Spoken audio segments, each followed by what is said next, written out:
berbagai latar belakang ekonomi dan usia mengalami kekerasan dan eksploitasi.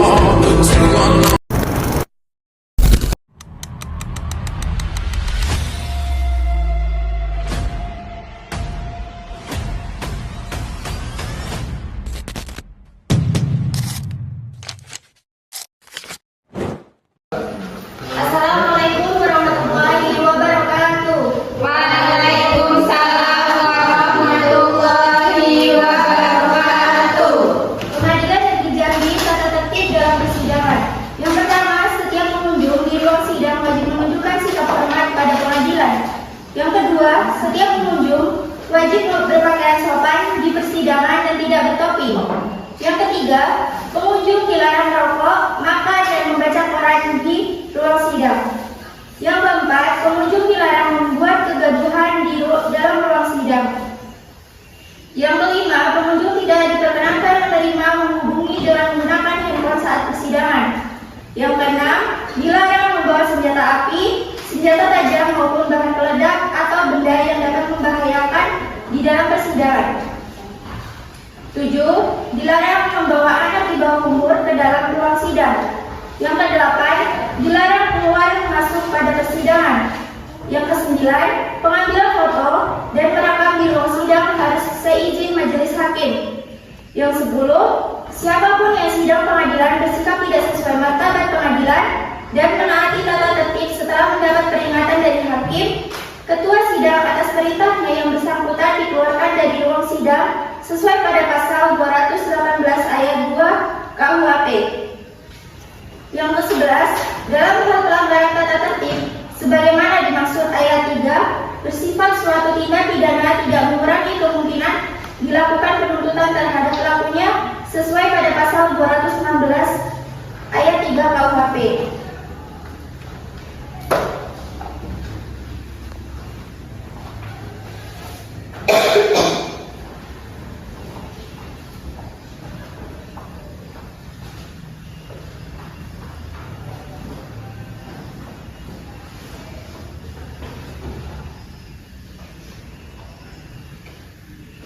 Dengan nama terdakwa Elsa binti Samoni pada hari Senin tanggal 1 Desember tahun 2025 dan silakan jaksa penuntut umum serta penasehat hukum memasuki ruang sidang.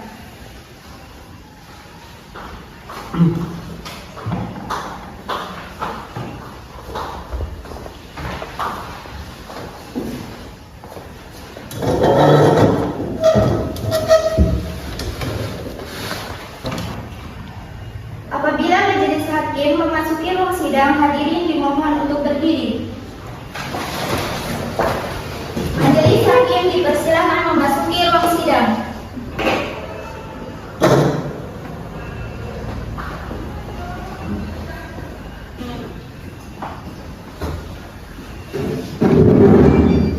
Hadirin dipersilakan.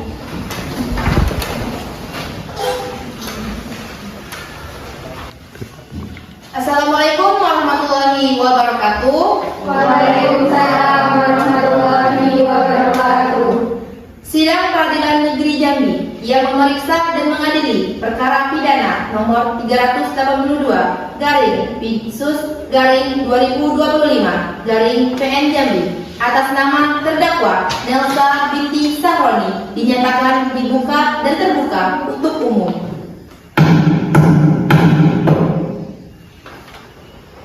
Untuk penuntut umum, apakah terdakwa sudah bisa dihadirkan di persidangan? Bisa yang mulia. Silakan untuk dihadirkan di persidangan. Kepada terdakwa silakan memasuki ruang sidang.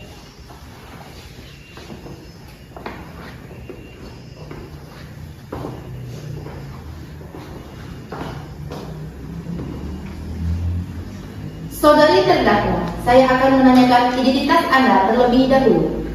Nama terdakwa siapa? Elsa binti Samoni. Tempat tanggal lahir? Jambi 26 April 2001. Keluarga negara? Indonesia. Agama? Islam. Pekerjaan? Petani.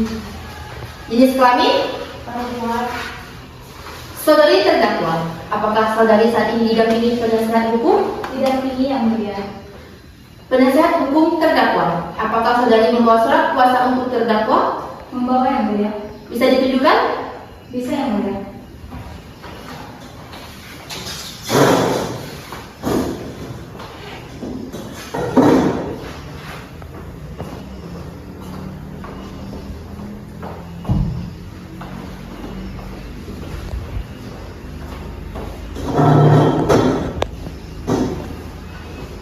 Saudari terdakwa, dalam keadaan sehat?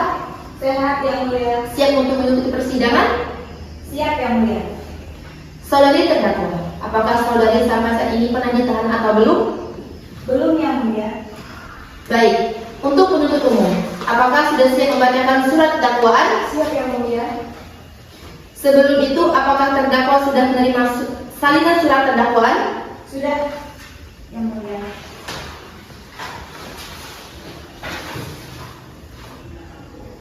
Berarti sudah siap ya untuk mendengarkan dakwaannya? Sudah siap yang mulia. Oke, kalau begitu, untuk penuntut umum bisa membacakan dakwaannya. Dipersilakan. Siap yang mulia.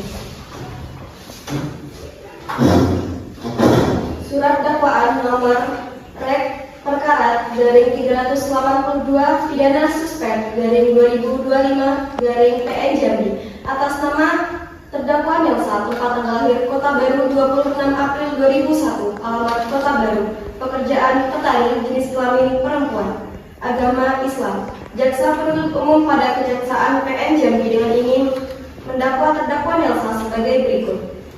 Pertama, dakwaan primer bahwa terdakwa Nelsa pada hari Senin tanggal 15 Juli 2025 sekitar pukul 16.30 WIB bertempat di RT 5 Kota Jambi telah melakukan kekerasan terhadap seorang anak di bawah umur bernama Alia berumur 7 tahun dengan cara menarik tangan korban dengan keras, membentak korban hingga korban menangis, serta memukul bagian lengan korban sehingga mengakibatkan korban mengalami luka memar pada lengan kanan, rasa takut dan trauma, dan juga menangis berkepanjangan hingga harus ditenangkan oleh keluarga dan tetangga. Perbuatan terdakwa dilakukan secara sadar tanpa alasan pembenar maupun pemaaf, dan diketahui bahwa korban masih anak-anak yang harus dilindungi. Atas perbuatannya tersebut, terdakwa diancam dengan pidana sebagaimana diatur dalam pasal 76C junto pasal 80 ayat 1 Undang-Undang Nomor 35 Tahun 2014 tentang perubahan atas Undang-Undang Perlindungan Anak. Dengan bunyi pasal 76C, setiap orang dilarang menempatkan, membiarkan, melakukan, menyuruh melakukan, atau turut serta melakukan kekerasan terhadap anak.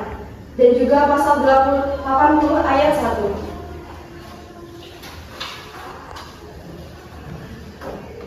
Setiap orang melanggar ketentuan pasal 76C dipidana dengan pidana penjara paling lama 3 tahun, 6 bulan, dan juga denda paling banyak 72 juta.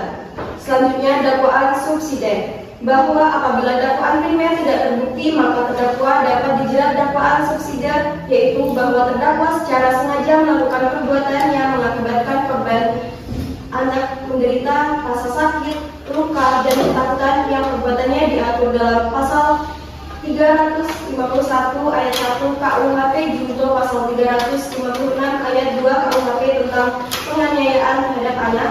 Dengan bunyi pasal 351 ayat 1 KUHP, penganiayaan diancam dengan pidana penjara paling lama 2 tahun 8 bulan dan juga 356 ayat 2 KUHP jika yang menjadi korban adalah anak, pidana ditambah sepertiga. Selanjutnya, dengan barang bukti untuk memperkuat dakwaan, JPU melampirkan barang bukti berupa foto luka memar pada lengan korban, rekaman suara tangisan korban, dan juga keterangan saksi-saksi yaitu Marisa, Hanif, dan juga Kadafi. Selanjutnya, adanya visum et retum dari puskesman dan baju korban yang terdapat bekas tarikan. Berdasarkan uraian di atas, jaksa penuntut umum berpendapat bahwasanya perbuatan terdakwa telah memenuhi unsur-unsur tindak pidana kekerasan terhadap anak sebagaimana diatur dalam dakwaan primer atau setidaknya dakwaan subsidiar. Karenanya, terdakwa sepenuhnya bertanggung jawab atas perbuatannya dan harus mempertanggungjawabkan perbuatannya di muka umum. Sekian, terima kasih. Terima kasih kepada jaksa penuntut umum. Jadi, terdakwa sudah mengerti isi surat dakwaan yang telah dibacakan oleh penuntut umum? Sudah yang mulia. Apakah saudari mengajukan eksepsi?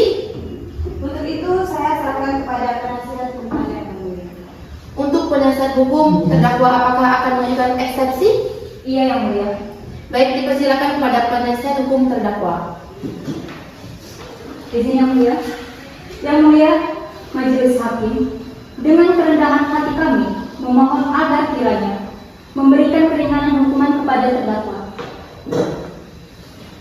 Oke, baik. Kita lanjutkan kepada pemeriksaan saksi. Untuk penuntut umum, apakah saksi sudah siap untuk dihadirkan? Siap yang mulia. Baik, kalau begitu terdakwa bisa duduk di samping penasihat hukum saudari.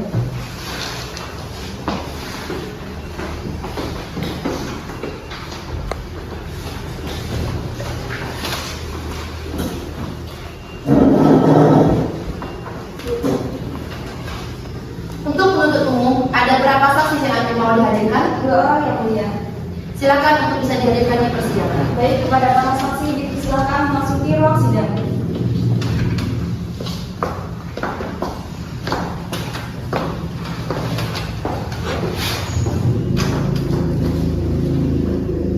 Sudah siap memberikan kesaksian?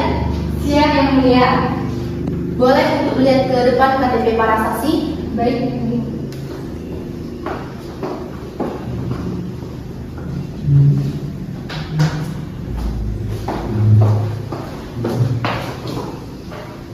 Untuk agamanya Islam semua ya? Siap yang mulia. Apakah kalian punya hubungan keluarga dengan terdakwa? Tidak yang mulia, hanya tetangga yang mulia. Apakah kalian sudah siap memberikan kesaksiannya? Siap yang mulia. Dan sudah siap untuk disumpah? Siap yang mulia. Untuk penetera dan anggota kerohanian dipersilakan untuk menyiapkan diri. Dan untuk para saksi, silakan berdiri untuk disumpah.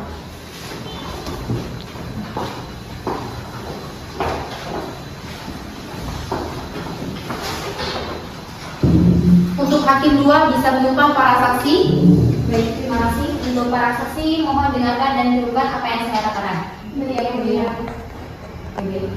Saya bersumpah bahwa saya akan menerangkan dengan sebenarnya dan tiada lain daripada yang sebenarnya. Cukup. Baik, untuk petugas kerohanian bisa kembali ke tempatnya dan para saksi bisa duduk kembali.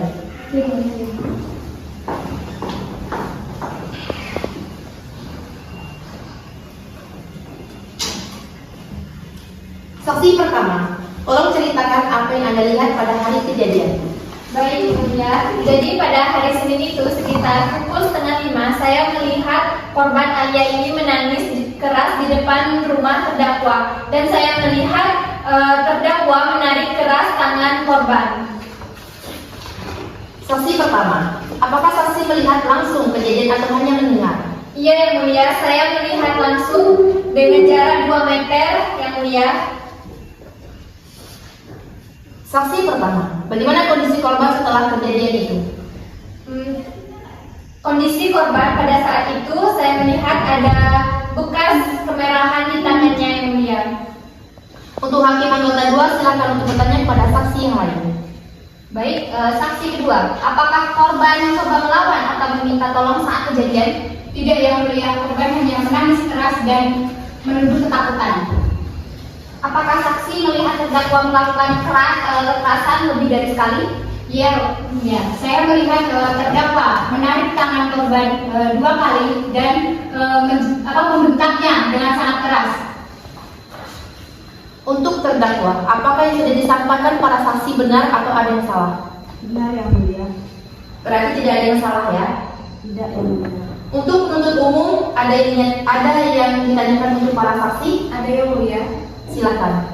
Baik, menurut saksi pertama dan juga kedua, apakah tindakan terdakwa membuat korban mengalami luka? Iya yang mulia.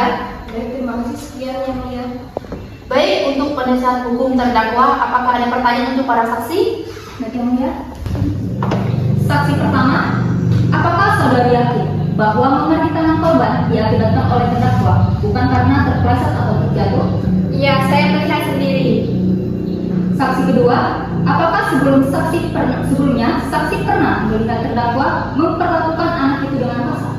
Tidak, sebelumnya tidak pernah. Ini baru pertama kalinya saya melihatnya secara langsung. Baik, apakah ada saksi lagi yang akan dihadirkan untuk penuntut umum? Tidak ada yang mulia. Baik, terima kasih para saksi telah memberikan kesaksiannya dan berkenan datang ke pengadilan. Apabila ada yang dibutuhkan bisa dipanggil kembali. Untuk para saksi bisa meninggalkan ruang sidang. Baik, terima kasih Yang Mulia.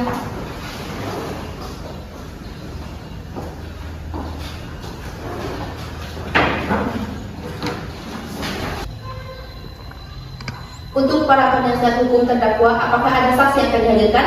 Tidak ada Yang Mulia. Karena tidak ada, acara selanjutnya pemeriksaan terdakwa. Untuk terdakwa silakan kembali ke kursi pemeriksaan.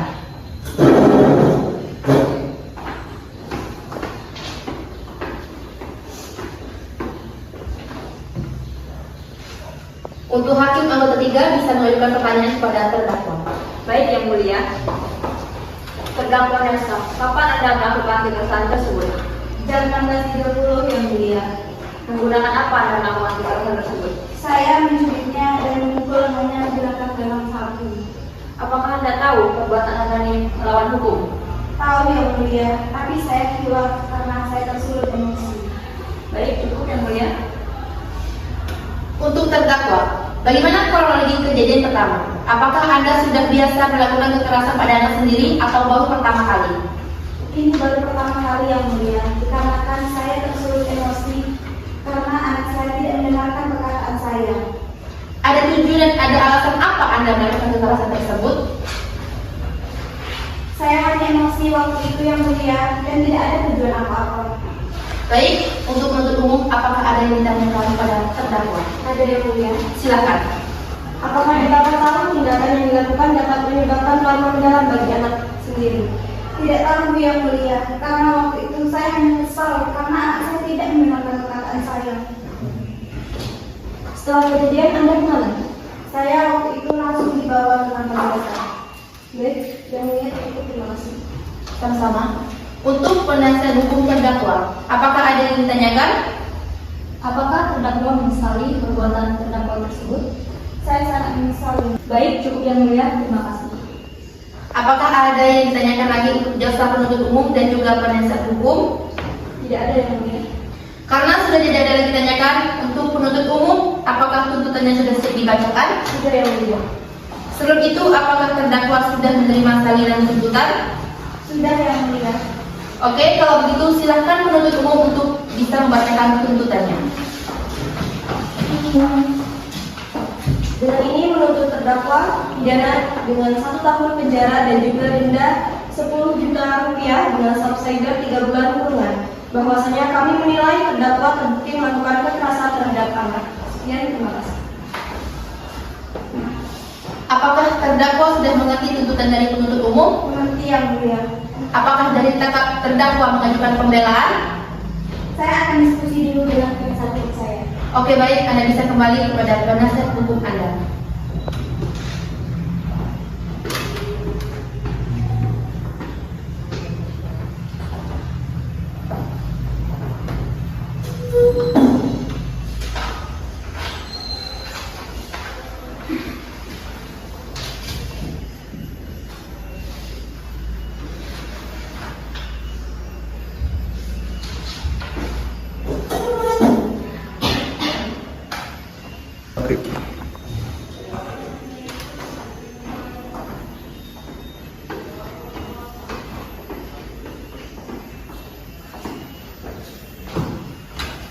Bagaimana terdakwa? Apakah akan mengajukan pembelaan?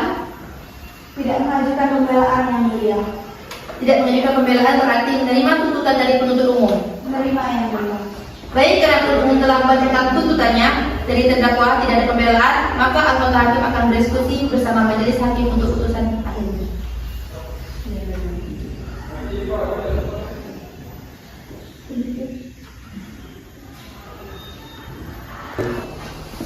Baik, akan saya bacakan demi keadilan berdasarkan kepada ketuhanan Yang Maha Esa. Pengadilan Negeri Jambi mengadili perkara pidana dengan acara pemeriksaan biasa dalam tingkat pertama menjatuhkan putusan sebagai berikut dalam perkara terdakwa Nelsa binti Sahroni, tepat tanggal lahir Jambi, umur tanggal lahir 24 tahun, 26 April 2001, jenis kelamin perempuan, kebangsaan Indonesia, tempat tinggal Kota Baru, agama Islam, pekerjaan petani. Mengadili menyatakan terdakwa Nelsa binti Sahroni tersebut di atas terbukti secara sah dan meyakinkan bersalah melakukan tindak pidana kekerasan pada anak di bawah umur. Sebagaimana dalam dakwaan penuntut umum menjatuhkan pidana pada terdakwa Nelsa binti Sahroni dengan penjara selama 7 bulan dan denda 5 juta rupiah. Apabila denda tidak dibayar, maka diganti kurungan penjara selama 1 bulan. Kemudian membebankan biaya perkara kepada terdakwa sejumlah 5.000.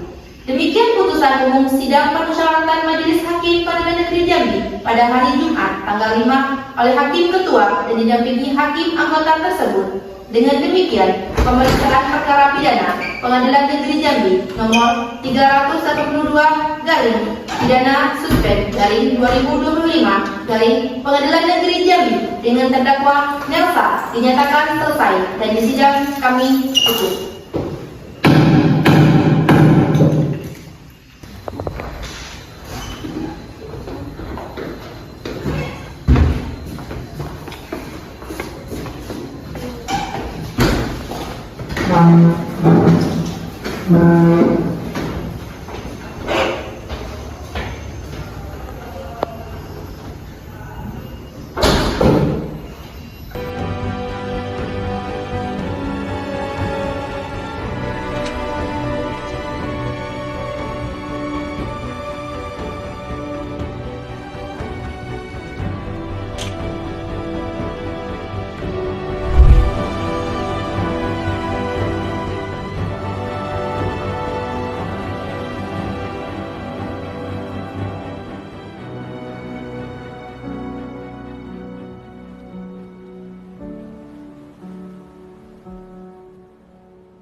This isn't the end.